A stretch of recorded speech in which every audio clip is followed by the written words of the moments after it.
Hi everyone, hope you're having a great day. This video tutorial is all about Edpuzzle. Not sure what that is? That's okay. We'll be exploring it together. In this tutorial, you will learn what is Edpuzzle, how do I sign up and log into Edpuzzle, and how does Edpuzzle work. Check out additional tutorials for integrating Edpuzzle and Schoology. Before we get started, you will need a device that's connected to the internet and the login information for your MNSD Google account. Let's get started by looking at what makes Edpuzzle so great. Edpuzzle is all about videos. It's a super simple video editor that allows you the flexibility to make videos more interactive and engaging for your students. So now let's take a look at how to log in and set up your account. To get started with Edpuzzle, you'll first need to open up a browser on your computer and go to edpuzzle.com. Once you're there, you're going to sign up for an account. You'll tell them that you're a teacher, and you'll sign in with your Marple Newtown School District Google account. It may ask you to put your password in. The first time that you sign up, it'll also ask you to search for your school. So type in the name of your building, and that will link you so that you'll see the name of your building over here on your menu to the left. There's also an option to upgrade your account to a pro account. Check your email for the upgrade codes to do so.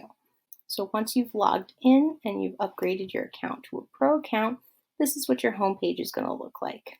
When you're using Edpuzzle, you can upload your own videos. If you go into where it says My Content, you have the option to add your own video to work with.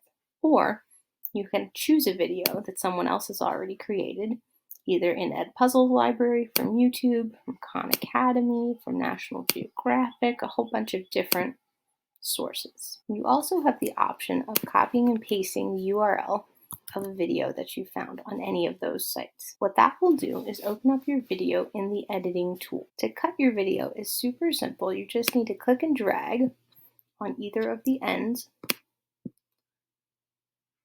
your video, and that will cut the video to whichever timestamp you choose.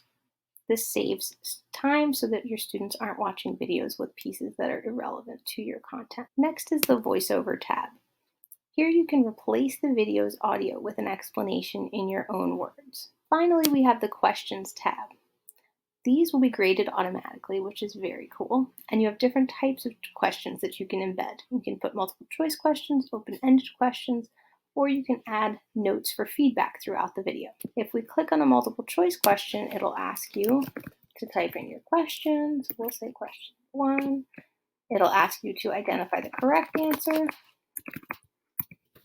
and the incorrect answer choice.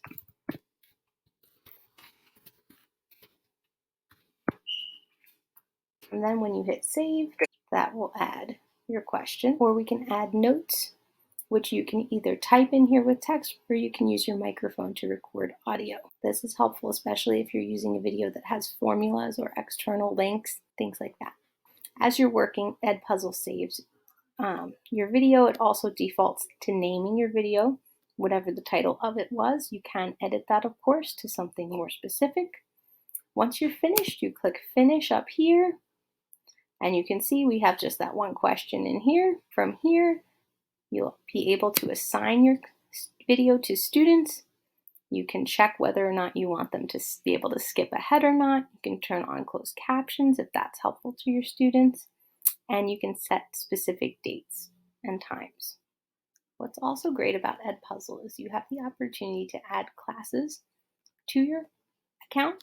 And once you send that video or you hit assign to students, it will automatically ask you which classes and students you want to send them to. It has a gradebook feature. So once you have courses set up and videos assigned to students, you'll be able to track their progress and see who's completed which assignments. In addition to this question mark that will link you to different video tutorials, Edpuzzle also has a certification option, which you can check out. If you're interested, this allows you to learn at your own pace and be certified in specific topics like project-based learning, gamification, personalized learning, things like that. Edpuzzle also has a ton of different resources available to you from this tab as well. So that wraps up our video tutorial on Edpuzzle. Hopefully you've learned a little bit about what makes Edpuzzle so great, how to set up your account, and some basics for how to make the videos interactive for your students. Again, if you're interested, there are additional tutorials for how to link Edpuzzle to your Schoology account and to dive deeper into Edpuzzle's features. Thank you.